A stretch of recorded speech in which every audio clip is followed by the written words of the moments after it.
William, hey. Yeah. Holy Hey. shit. Oh. Yeah. Yeah, okay, hey. So we're still in quarantine, right? Coronavirus is still a thing, like I've been saying, right? Yeah. Right. So because of that, I'm watching a lot of TV shows. So I found out they made two TV shows based on the X-Men universe, based on the X-Men film series, right? But that aren't connected to Uh-huh. the X-Men universe whatsoever. I mean, that isn't connected to the X-Men film series whatsoever. It just takes place in those universes, but it doesn't. They just mention the X-Men by name. All right. Uh-huh. So I'm watching these X-Men TV shows, and I think I realized something. Yeah. I think the X-Men was about racism. Oh, no, Do you think no. anyone has picked that up? I think they're trying to say Really? something with the X-Men. I Oh, think there was but a really? message about the X-Men. I think I was trying to say, Who knew? right? Do you think anyone has realized that about the X-Men yet? How they were probably an analogy for racism? Oh my god. Who would have thought, Austin? Yeah, Who would have thought? yeah. I'm watching it. I'm like, it just came out of nowhere. I was watching the X-Men series. I'm like, oh wait, is this about racism? Are we supposed to be having a discussion about the X-Men? Yes, exactly. We're supposed to have a discussion on racism about the X-Men. Who knew, right? Yeah, Who knew? yeah. I was like, yeah, who? Yeah, it's like, wow. Why hasn't no one talked about this? Why hasn't no Oh one my figured this God. out?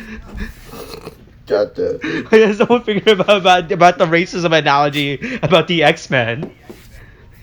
Oh my god. Oh, by the way, in the X-Men TV series I was watching, there's a literal hate group in this series. Oh, was there? Yeah, one Yeah. of the main antagonists, of course, is an actual neo-Nazi-esque hate group that they fight. Oh god. Nice. Yeah. I mean, not nice, but nice. No, that's not nice. The weird part was multicultural. That was the weirdest part. There A were neo, multicultural hate group, huh? yeah, a multicultural neo. Hold on. They were humans. That's why there were a Okay. multicultural human hate group. Nice. It was very fucking weird. Holy just, shit. just watching Hey, these man, characters even, just ranting about how even- much they hate even- yeah, yeah. mutants. Look, And man, then you see even in everyone hate of every groups, they race can- just together. I was like, oh yeah, we're all William. It turns out humanity is the most strongest when we come together to hate something. That is where the strength of humanity comes from. Oh my god, hatred. Just Yeah, hatred. hatred We, for another if, we, group. if we form a group of hate, we can defeat anything. Oh, you think we can just form a group of hate and racism against the coronavirus? It'll go away. Yes. You think that's what we have to do? If enough people come together to hate the coronavirus, we can defeat it. God, dude. God damn it. What side of history will you be on? That's an actual fucking thing they say in the show.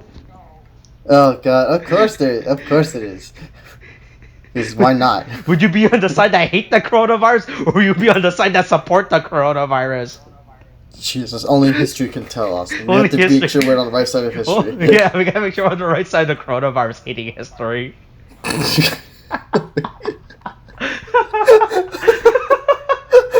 Oh, I got so bad. Oh my god. oh fuck. Anyway, welcome to the Spoilercast for Galaxy Quest. Yeah. Hey, welcome to the end Wow. of Nostalgic Week or month or wherever the fuck how this gets Uh-huh. uploaded. Yeah. Mm-hmm. Mm-hmm. Yeah, we still have we'll a figure plan. it out. Still don't have a plan with this fucking on how content is done on this channel. Even by this time this will be uploaded, it will probably be November or December. Yeah, pretty much. Yeah. You know what's funny? It's funny with the fact that like because of this nostalgic week, it's also like the movie that we did watch ends on something that's quite nostalgic. Mm-hmm, yeah. I think on it because Oh, it's that's supposed like- to represent Star Trek and shit. So I was like, oh, look at that. Yeah. That is kind of nostalgic. Yeah, so- it's been a while since I see. I think I only seen this movie prior to I think I've only seen it one other time, if I remember correctly. Mm-hmm. I Yeah, I mean that sounds fair. It's like a movie you watch once and you're like, huh, that was pretty funny, and then you kind of forget about it afterwards. Yeah, and also Snape's in this movie apparently. Silver Snape is in this movie. I was so fucking weirded out. Yeah, I mean like. Out of this cast, like I just kind of don't expect him to be in this one. Yeah, but to be fair, It's this a little was weird. done before Harry Potter was a thing, so. Oh, yeah, well, yeah, that's true. This was like what 1998, right? Yeah, 1999. Yeah. Yeah, so it's around then. When was Harry Potter? I'm about to look that up right now. 2001? 2002? And it was early 2000. Yeah, 2001. Yeah, so Yeah. he 2 years afterwards. Yeah. Yeah, it's really weird seeing actors in famous role that we know for famous role appear in the media before they got famous. Mm-hmm. For a role. So it was really weird just to fucking see Severus Snape's actor Alan Rickman in this movie. Yeah, the one thing I was also surprised, along with Alan Rickman, is Tony Shalhoub. I think is how you pronounce his name. Mm-hmm. I only ever known this guy because of I believe the show was called Monk. Yeah, I believe it was.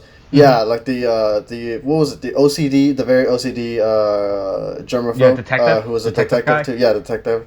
Yeah, and I only knew him because of that, and I don't know him from anything else. So seeing him in a movie or in any other role just kind of weirds me out too. Mm-hmm. Like with Alan Rickman, because you don't see him in other things. The only other thing I've seen at least for Alan Rickman was Die Hard. When he was the antagonist in in that movie. Yeah. So it's like seeing him in this and then seeing him in that. Like I'm used to him being a kind of villainous role, but then seeing him in here, it's just it's like the role that he plays here is just he plays secondhand to Tim Allen's character. It's just the weirdest thing. Yeah. I am so unused to it. But I guess if anything, I'll go ahead and read not the Spoilercast. What am I saying? Read the Spoilercast for the Spoilercast. Read the Spoilercast for this movie. Yes, I'll read the anyway. I'll read the plot synopsis provided to us by the Wikipedia. Okay, so I'm gonna go right now. Okay. The cast of the old 1980s space adventure television series Galaxy Quest spend most of their days attending fan conventions and making promotional appearances. Though the series' former star Jason Nesmith, Tim Allen, thrives on the attention, the other cast members resent him, and to varying degrees, the states of their careers. At a convention date, Jason is approached by a group calling themselves the Thermians, led by Mathesar, who requests his help. Jason thinks they want him for a promotional appearance and agrees. The next morning, when the Thermians pick him up, Jason is hungover and does not grasp that he has been transported to a working recreation of the bridge of the NSEA, or the NC, Protector, the starship from Galaxy Quest. Believing he is on a set and must perform in character, he confronts the Thermians' enemy, the evil warlord Saris, who demands the Omega-13, a secret superweapon that has never been used and whose capabilities are unknown. Giving perfunctory orders, Jason manages to temporarily defeat Saris.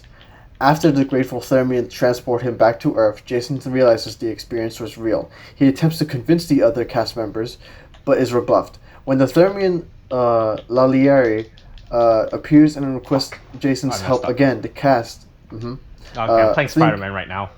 Okay. Nice. I'm learning a lot about Spider-Man, by the way. Yeah, you will learn a lot about Spider-Man now. Do you think Spider-Man was an analogy for racism? Yes, exactly. He was an analogy against racism. No, I'm not gonna get to that. People of the spider kind. No, against all spider kind. He's just only the last of his kind or something like that. Okay. No, I'm not gonna get into it. If I get into the joke, we're gonna get sidetracked. The cast, thinking it's a job, join him. Aboard the Protector, the cast learns that the guileless Thermians believe episodes of Galaxy Quest are true, historical documents. Yeah. Inspired by the crew's adventures, they have based their society on the virtues espoused by the show and manufactured a functioning replica of the Protector. Saris returns and attacks the Protector again. The group barely escapes through a magnetic minefield but damages the ship's power source, a beryllium sphere.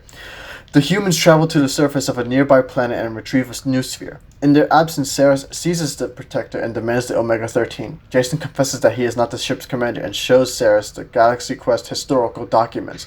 Saris realizes they are actors and forces Jason to explain to a disillusioned Mathesar. Saris activates the Protector's self-destruct mechanism and returns to his ship, leaving the Thermians and the cast members to die. The humans formulate a plan to abort the self-destruct and defeat Saris' troops on the ship. Jason communicates with Brandon, a Galaxy Quest fan on Earth, and his network of friends with intimate knowledge of the show. They talk Jason and Gwen through the ship's core, and help them abort the self-destruct sequence.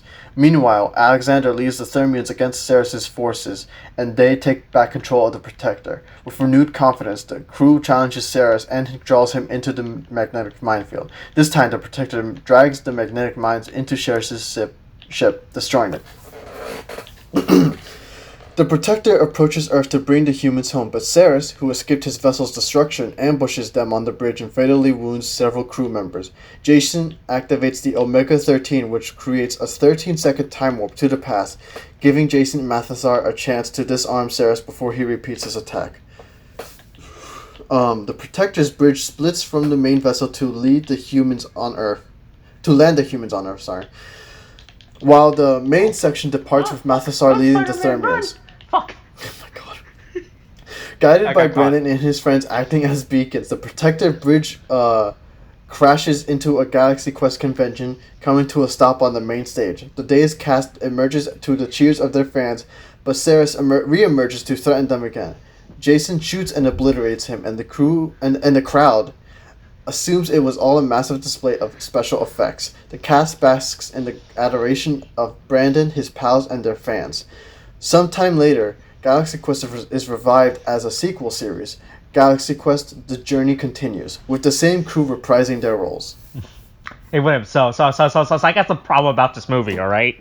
There's some problems about this movie. This movie is not realistic whatsoever in any way. Alright? There was no group of characters telling Sigourney Weaver character to go kill herself because she's a girl. Jesus Christ. William, you're not a real Star Wars fan unless you tell 5 actors from Star Wars to go kill themselves, alright? Okay, I mean, first of all, Star Trek, but yeah, we'll go with the analogy either way. It's the same thing. Star Wars, Star Trek, Stargate, Star Saga, Starscream, all the same thing. Okay, Austin, I don't think you realize, but what you just said is enough to start a race war. Okay. What side of the star race would you be on in history? Oh my god! Oh no, it gets so bad. But yes, and what you said was look, man, look. You started this war. The only side you'll be on is dead because either side, like both sides will agree on the one fact that what you said is blasphemy and they will annihilate you. Hold on, what about the Starscream side? What side is Starscream on? God, no. You know what? Actually, I think rather than starting a war between all of them, you just started a war between all of them versus you. No, that's the worst. because they all hate you, and as we know, hate is the common unifier for all peoples. Okay. Especially even Starscream. Yes, even Starscream. No, that's Starscream. You know the meme where it's like the picture where they of Arnold Schwarzenegger and I don't remember the other character, like basically Arnold Schwarzenegger's character in Predator when he's clasping hands with the other character. Oh yeah. What's his name? I know what character you're talking about. I can't remember his name off the top of my head, but I know what you're talking about. Fuck, what's his name? Damn it, I'm so mad. If only we had the internet to look up this character's name. Fuck. Why do we not live in the time of the internet? Why hasn't the internet hasn't been invented yet? Oh, that's paradox. I looked up the word paradox. Jesus Christ, man. I think it was Carl Weathers. Yeah, Carl Weathers. There we go. It was something W. I wanted to say Washington for some reason. Yeah. He was like it's Arnold Schwarzenegger's character Alan or Dutch. He clasps hands with Dylan, and then it's like it's like on one arm is going to be Star Trek, the other arm is Star Wars, and then in the middle of their hands they both agree they both agree to hate you for all eternity for what you said. Have I brought peace back to the universe? William, am I the thing that creates peace? Will I be sacrificed for the greater good? Am I a martyr at this point? Yes, you are the martyr at this point, Austin. Oh my god. Oh no. Oh god. Just like the X-Men. All over again. Just like the X-Men. Because that's what the X-Men did, right? They unified the people. Yeah, so you invite the people with everyone hating them so that, they can have world peace. Okay, good. All right, okay. I'm still playing as Spider-Man, by the way. Oh yeah, I am curious, and we'll just go quickly off topic. How far are you into the game? I'm just dicking around. What is it? Miles' dad died, and Miles' dad died, so I'm pretty much like around after that chapter. Oh no, I met Silver Sable. Sable, whatever the fuck this character's name is. Oh yeah, you met Silver Sable. Okay, cool. Yeah, all right, okay, cool. I met her. All Hey, right, her design kind of fucking sucks in this game, by the way. She looks like an old woman. Oh my god! Her design is really fucking bad. Like I like her design. I don't like what they did with like her face and everything. She really looks like an old woman. It's really off-putting. It's really weird. Oh, okay. Oh, you're going hard on this one. All right. Yeah, then. yeah. I don't worry. I will just like Star Wars. I will unite the Silver Sable fan base to hate me. All 5 of them. Oh my god! All 5 of them. Yeah. Nice. There's only 5 Silver Sable fans. Nobody knows who Silver Sable is anyway. Oh my god. That's why they have to group her with Black Cat for the Black Cat movie. No, weren't those split? Those are split, aren't they? Yeah, they got split. Remember they were gonna make one movie with both of them, but then they realized nobody knows who these characters are except for Black Cat. They don't really. They just make these movies, man. They're like, let's just do it. Let's make it. Gives us more money. Yeah. Like, oh wait, no one knows these characters. Nobody. We'll split it. We'll get more money People either know way. who Black Cat is, all right. Nobody knows who Silver Sable is, all right. Not even Silver Sable knows who Silver Sable is. Not even she knows who she is. Yeah, she doesn't know who she is. Is she like, am I Black Cat? Am I the Silver Cat? It's like, am I just Black Cat and I just lost my own memories and that's why I'm calling myself Silver Sable because I don't know who I am? Oh my god. But no, I like this movie. So back to being on topic, right? I like this movie. No, yeah, it's a good movie for Yeah. sure. It threw me off in the beginning, like fucked up, because I didn't know how they were gonna film it. Because I'm going on this blind, right? Mm-hmm. And so, like, I'm watching. I'm like, why is the format 4:3? Is this how old is this movie? Is this just really bad camera or something like that? It's like, well, oh no, they're just imitating the TV. Okay, Yeah. cool. But like, it really the beginning really gives you the vibe of like old Star Trek. Yeah, though. of old It TV really shows, does. of like old Twilight Saga. By the way, 1950s Twilight Saga, still the greatest piece of television history ever produced. I will fight every other TV fan to say that Twilight Zone is the best TV show ever made. Oh, okay, look, man. I don't know, man. We have Star Wars: The Clone Wars, and that's actually pretty fucking good too. Okay, but it's not 4x3. That's the problem. It's not 4x3. That's the problem. Yeah, if Star Wars: The Clone Wars was filmed in black and white, and resolution is 4x3. 4x3, then it would be the greatest TV show. That's my criteria for any good TV show right now. You have to be filmed in black and white, and be in a 4x3 standard definition format. Jesus. So okay, so you're just stuck back in time, Austin. Yeah. You've been left back in the 50s. Okay. Oh, real quick. I originally was gonna say this as a zinger, but I want to say it now. I have actually been losing the concept of time recently. You've lost the concept of time. Literally recently, I've been waking up thinking I'm in a different time period. I'm not joking. I legitimately have woken up thinking I'm in like a different time period for the last few weeks. It's gotten really bad. Austin, no, come back to us. Remember, literally, I mean, so I have dreams of being stuck in different because as of right now, I'm watching just a bunch of fucking media because of coronavirus. I'm literally just watching a bunch of TV series from different time periods, right? And since those TV shows are filmed in those time periods, it reflects the time period's current style and everything. So I'm watching like a show from the 80s. I see all these stupid 80s fashions and terms and everything. So I have dreams about that where I think I'm in the 80s. And when I wake up, I'm still in the 80s before I have to get myself back to reality. Okay, it's about. I think it's about time we brought you back into reality by having you watch some good old modern television or something like you're that. Right. I should do that. I should watch the X-Men where they don't touch upon modern issues. Oh my god, where they don't touch about modern issues. Okay, yeah, sure, alright, that's exactly what you should do.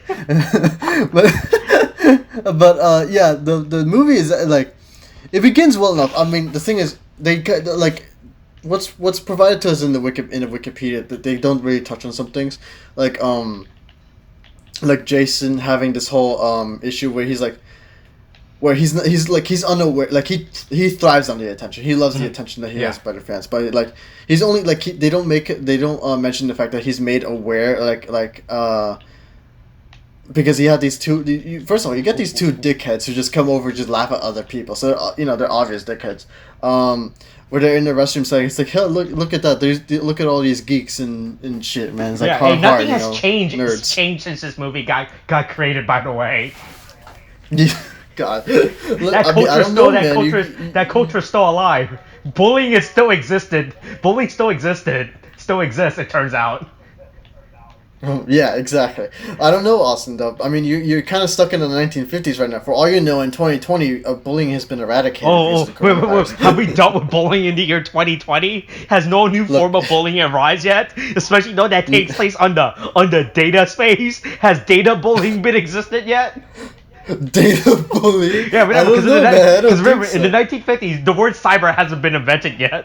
So by my context, only the word data has. So we call it data bullying back in the 1950s. No, I mean, I don't even think they have bullying back in the day. They just call it tough love. Oh, was it? Oh, I thought it was called racism back then. Oh my god. No, they call it like I don't know, boys will be boys or something like that. I don't know, man. Is that what they call it? Look, man, they didn't acknowledge racism back in the day. They just accepted it for what it was. Oh, okay. Oh, wow. They didn't call it racism. They just call it boys will be boys or something. I don't know, man. Oh, I just thought they call it fan convention. They call it a fan convention. Wait, hold on. I'm getting confused here. So let's just go back into the Galaxy Quest thing. Yeah. But fuck, yeah, but like you get these two dickheads. Mm-hmm. But you get these two dickheads who basically like, everyone it's like Jason is like, man, they all hate Jason. Jason doesn't even know it. Hard, man. Yeah. It's so funny to seeing nerds being nerds. Hard. Yeah. And then that's kind of what prompts him to get drunk and shit and get hungover. Mm-hmm. Let's see, the thing is, how do I want to do this? Oh, wait, because is the Spider-Man sound been recording? He's like, oh fuck, it was. I've been recording Spider-Man the entire time. Oh boy, I hope the sound of the Spider-Man game doesn't get caught in my audio now. Look, man, it gives the audio character, okay? But yeah, it's so, like you get some subtle things that they kind of don't go through, what each character is kind of going through. You get like Sigourney Weaver's character. Hey, Sigourney Weaver was in this movie. Yeah, I know, which was a surprise. I was very surprised at the fact that she was in it. I don't remember Sigourney Weaver in this movie, even though she's the main character. She's one of the main characters in this movie. Yeah, I know. It was interesting, and you have anyway, you have Sigourney Weaver's character who's playing Gwen, who played Tawny in the TV show within the movie. Not confusing, I know. But you have her basically. She's only really famous for only being a sex symbol and all she ever did was repeat the lines from the computer. You got Alan Rickman, who plays Alexander Dane, who plays Dr. Lazarus. He's basically the Spock character, but he has big his fan issue of octopus apparently. Yeah, a big fan of octopi. But yeah, it's like where his character is basically plays second hand to Tim Allen's character. So he kind of lives in the shadow. Tony Shalhoub's character is Fred. I mean, I don't think there's really an issue, except until something happens. I mean, he's honestly just chill. He didn't give a shit. Yeah. You get Sam Rockwell's character, who is Guy Fleegman, I believe his name was, who was a red shirt, and he's just kind of coasting on the fact that he was in the show for one episode. Then you get Darren Mitchell's character, who's playing Tommy Weber. He plays I don't think he really had an issue other than the fact that like he just has nothing going on with his life. I think is the issue. Mm-hmm. But yeah, you have these little things that like they're kind of like you see how they're living their lives. They're kind of like they're just like they wish they had more to do. Like they also kind of like really don't like Jason because he's all good and happy or whatever, and then it's like man he's not even aware of like anything else around him. He's just focused on himself, that kind of thing. Mm-hmm. So he's very self-absorbed and stuff like that. Yeah. And like the thing is, we don't really go in depth with too much of these characters' issues. I mean, they do get resolved, and you really just you only really you see it happen, in short instances, like with where like this whole thing with Tim Allen's character, he's kind of acting it out. He's kind of playing it through, but he's like a naturally good person, so he's like. He basically he embodies the character and he kind of gets over his issues that way.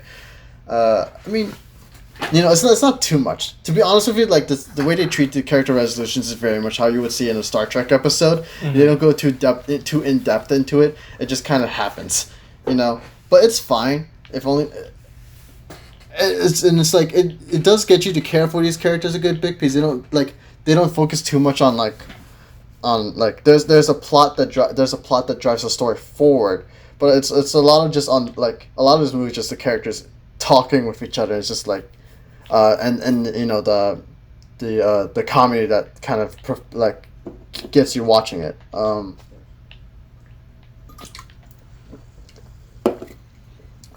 Excuse me. But drink of water? No. Oh, it's close. But so it's just like the comedy is fine, I will say.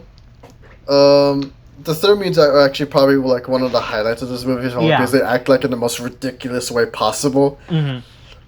Like, how you clap normally? You just like lift it in front of your chest and you just start clapping or something like that. But they'll just they'll stretch their arms forward and start like alien species in this series.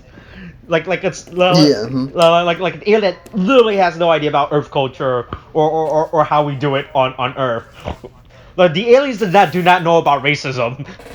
Oh my god! Yeah, they don't know about racism, man. Yeah, they in only space know about... there is no racism. In space, there's no racism. Yeah, exactly.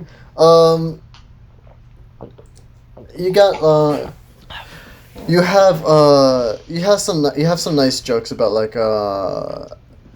they kind of touch on it, like where it's like there's this moment where Alan Rickman is like he saves he saves the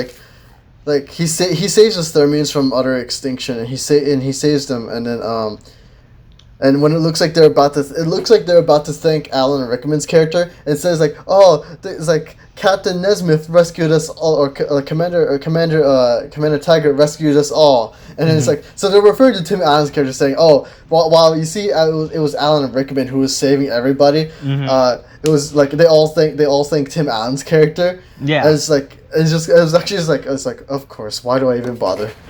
And it's just like that was a good joke. They do come some nice what do you call it? Not subversions. It's, they do some nice jokes on the characters that they play, like with Sigourney Weaver's character, where like it's acknowledged that like her character only ever repeated lines from the computer, and then when they're in a situation, she does exactly that in a panic situation. It's just like it's like, okay, we get it. Is the computer says like, and then she just starts yelling like, it's the only thing I can do, which was a nice joke too. The plot's I mean, the thing is, a lot of this movie is something you'll love it if you are at least familiar with like the Star Trek series, because you'll play like an episode from the Star Trek series, you know, because this whole movie is essentially a Star Trek episode, but just with the added element that all these characters, they're actors playing the characters. We acknowledge that, and that's where the comedy comes from. You know, the fact that these are all regular people who are just put into a ridiculous situation, and they also poke fun at like the ridiculous plot points that can happen in an episode. Yeah. Like the ship having that fucking having that those crushing mechanical things near the ship core. Like, why does the ship needs to have this? What ship has this? Why do we have this in the ship? Who designed this? Yeah, and then like you get Sigourney Weaver's basically complaining, whoever wrote this episode just sucks, because this is like it doesn't make sense, like somebody would have that crushing, like these traps just leading to the core in the first place. Yeah, it's the most ridiculous especially on the spaceship. Yeah, and it's fucking funny, and then you have these you basically have these characters basically acting as like, oh look, there's these creatures on this planet. We can just go approach them. They look cute. And then you get red shirt guy, and it's funny too, because the red shirt guy is usually the character who will die in an episode, and he's the most knowledgeable about the tropes of the episode. Yeah. And he's just stopping other people from dying. He's like, have you not seen an episode of your own show? You know what's gonna happen if you approach these creatures, and it's like they're gonna eat you alive, and which of course they attempt to do. And so that which is also kind of funny, because it's like you don't expect the red shirt guy to be the one saving the main crew, because the red shirt guy is the guy who's gonna die in the middle of an episode to show you how important or like how serious an episode is. So that's also kind of the added humor on the show. It's a lot of just like this whole movie is a lot of just kind of poking fun at the tropes that you'll see in a typical Star Trek episode, which we just kind of talked about. And it's just like, if you saw a Star Trek episode, or if you're at least familiar with it, or you're a fan of the series or whatever, you'll enjoy this movie fine, even if you like just aware of the tropes. Yeah, this movie is a deep meta commentary. That's what this movie really is. Pretty much.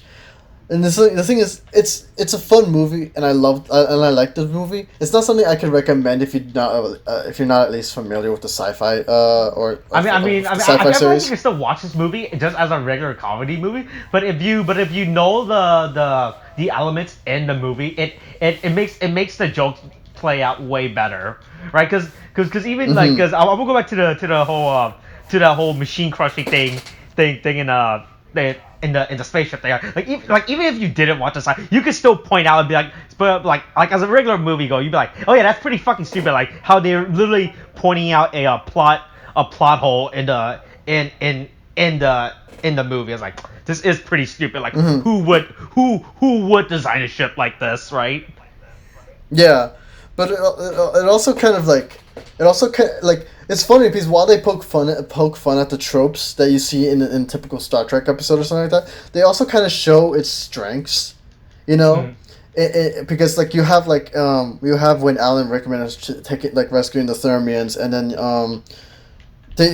you see when I think it was Quillick, what's the character's name, Patrick Breen's character, who they kind of fight together, they form a bond and stuff, and then they like the Quillick dies in the movie, where he kind of dies saying, "Oh, I always saw you as a father figure," and he's referring to like Alan, to the character that Alan that Alexander Dane, the character within the movie, plays, Dr. Lazarus. He's like, oh, I always saw you as a father figure, that kind of thing. And it's just like, it's just really nice, like, when you watch it, it's like, it actually kind of does make you a little sad, I watched this with my family. And so, like, the kids were, like, kind of close to crying, when they saw that. This is actually a really sad moment. And then that's when Alan Rickman does or Alexander Dane does the line that Dr. Lazarus will always say. And it's just like, it's a line that he's always hated, but then he kind of accepts the role that he played in, and it's like, this is also that kind of character resolution where Alexander Dane is like, oh, even though I may be secondhand, I still matter to other people, that kind of thing. And it's just really sad, and this sad moment, and then Alexander Dane gets up, attacks the other alien that killed Quillick, but with that moment, and it's like it kind of also shows a strength that Star Trek had on people. It's just like. it's like while the plot can be ridiculous and you can have these like ridiculous situations happen, it was always more the fact that it had it always had you care about the characters that you saw on screen. Yeah, you know? like everyone's favorite red shirt. Yeah, everyone's. What's your favorite red shirt? I don't know. Red shirt number 1 is always like he was the first red shirt man. He was number 1. He was number 1. But yeah, it's like, and there's also like the dramatic turnaround. What the fuck happened? Huh? What? Oh, I'm like, bro, I got shocked. Yeah, I mean, shit happens. I started swinging, and then someone just shot me. Who shoots Spider-Man? I mean, everyone shoots Spider-Man. Oh, it's Taskmaster. Oh, that's who it is. Oh. Oh, I guess I'm fighting Taskmaster, right? Oh, yeah. Oh, I'm actually fighting Taskmaster. Oh, okay. Oh, what the? Ooh. No, yeah. There are a lot of characters that you mess around with in the game, dude. It's actually pretty good. Oh, no, leave me alone, Taskmaster. Okay. Oh, he's taking my. Oh, no, fuck. He has a sword. I don't have a sword. I need my spider sword. Oh. But yeah, it's like. And they also had the dramatic turnaround where it's like, Saris lives, and then he basically annihilates the whole crew before Jason activates the Omega 13. Mm-hmm. And the thing is, earlier they do say, the Omega 13 was said to be a massive bomb, but then there's also speculation that the Omega 13 was a time warp thing, and so it's not like that whole thing comes out of nowhere. They do kind of like leave hints at like what will possibly happen later on, like with Jason Nesmith dropping like a communicator, and then they're getting switched with like this kid with the character Brandon, who actually has the communicator, and that's how he's able to go through the ship and stuff like that. But that's a whole different thing. Like they do build up to this stuff properly in the movie, but while they're poking fun of it, so it's not like everything comes out of nowhere. But the whole dramatic turnaround is also a good example of like of showing the strength of Star Trek, or at least the series. And it's just like it pokes like this movie essentially pokes fun at the tropes while also acknowledging through the movie run away from this fight. the strengths of that show. So that's that was I found that actually pretty good. I'm just gonna fucking run away. I'm gonna fucking fight Taskmaster. He's kicking my ass. I can just run away. Just run away like a real Spider-Man. I will run away. Oh my god! Just like a spider who's about to get swatted with a newspaper with rolled up newspaper. You're gonna run away from Taskmaster. Can't kill what he can't catch. Okay, but yeah, it's not like. It's essentially what I can describe this movie as like I feel is best. Was he still following me? Oh, I think he's actually following me. Oh, I think we run away. They actually have to fight Taskmaster. You have to fight Taskmaster. Well, I don't want to fight. Oh fuck! He got me. Oh, don't worry. Here, I'll go somewhere where he can't catch the ocean. He doesn't know that I'm the greatest swimmer. Spiders are really good in water. All right. Oh fuck! Oh fuck! Oh, run, Spider-Man, run! Use your spider Are you good? No, I'm just running away. I'm just gonna jump into the ocean like an idiot. Oh my god! You can't catch me now. But like it's Taskmaster can't get me out. All right, okay. Back to what I don't want to deal with Taskmaster. Yeah. Anyway, back to what I was saying. What I'm saying is like it's a good comedy in general, but like if it's a definite recommend if you watch Star Trek or at least familiar with this series or familiar with its tropes at all. But like it's like, but on its own, like if you just don't watch sci-fi at all, it's like I can say, oh yeah, go watch it, you'll have a good time, but I won't say you won't get the most out of it, you know. Yes, William. Yes, exactly. I did not leave while you were in the middle of your Galaxy Quest rant. Exactly. Anyway, that's all I had to say. Yes, you brought up a lot of good points that I am definitely not gonna fucking repeat, because I definitely am not gonna repeat the point you said, right? Okay. That is definitely what's gonna happen. Yeah, so I like this movie. Was a fun movie. It's so you could take this movie in two ways. You can take this movie as a person who knows about the whole sci-fi. I mean, not about the side, but basically about fandom convention in general, about what these characters went through. Because it's pretty much just like actual what actual actors in TV shows in media franchises that go through after they finish, and they just do con appearance. Like every single Power Rangers actor who hasn't had a job for the last 20 years. Jesus Christ, man. This just goes hard. It just went hard there for a second there. As has been clearly established throughout our Spoilercast, I do not like the Green Ranger or the actor of the Green Ranger, alright? Fuck Tommy. It's the worst Ranger. Okay, yeah. And fuck the Green Ranger's actor too, alright? He's even fucking worse. Wait, how bad is he? He's kind of a fucking cunt. He's kind of a giant douche, honestly. He hates the Red Ranger because the Red Ranger is a vet, alright?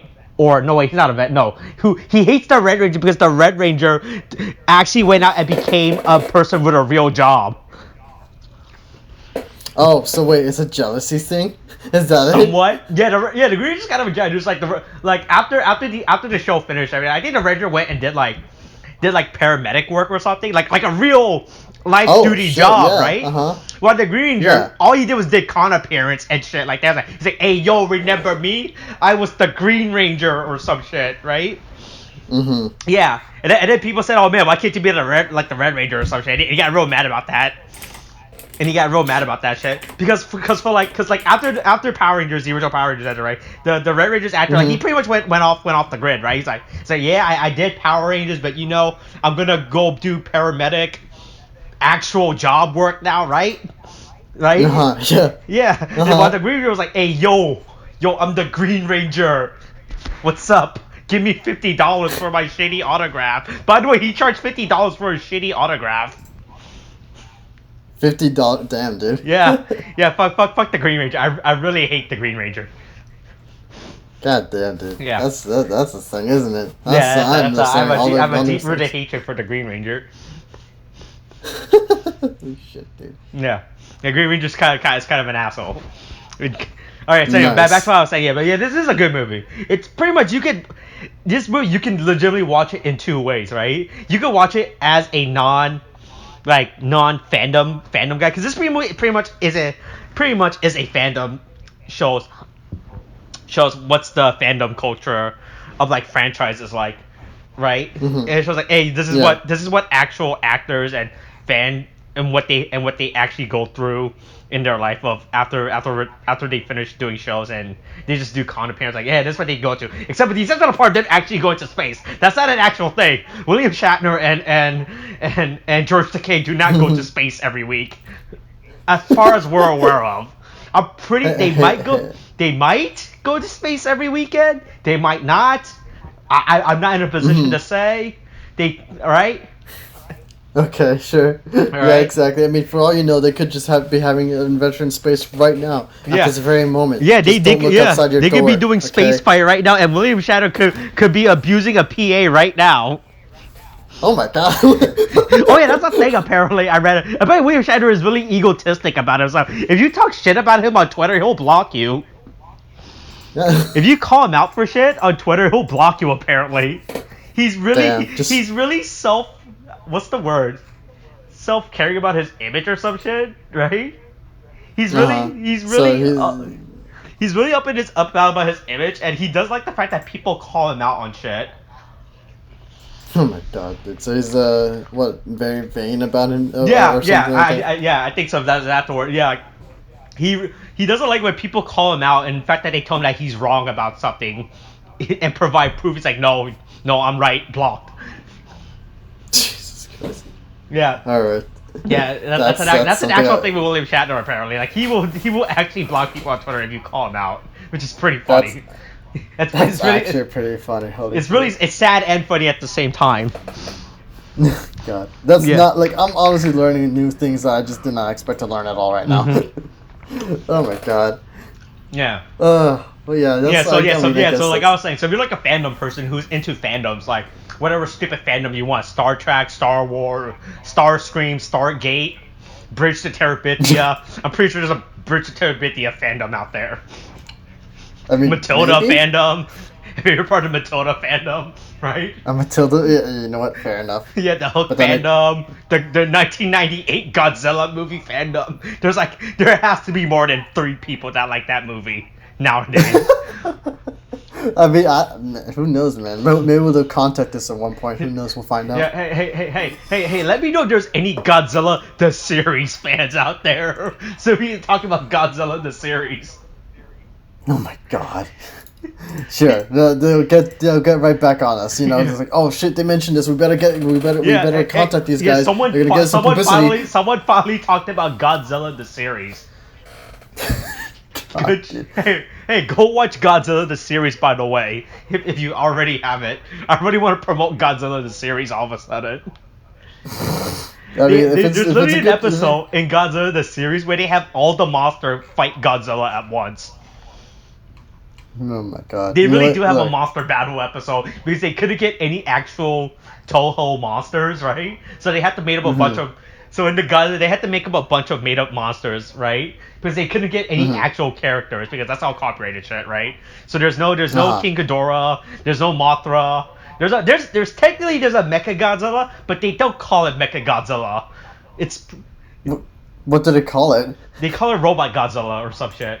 Okay, that's lame. Yeah, that's awesome. Lame. Also, that movie actually does do a good content. They do so you know. So real quick, I just want to talk about Godzilla the series real quick. That's all I care about, right? That's my life right now, right?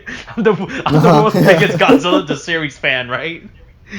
There's literally an episode where they get the corpse of the Godzilla that died in Godzilla the movie back to fight the baby Godzilla that we see at the end of the movie.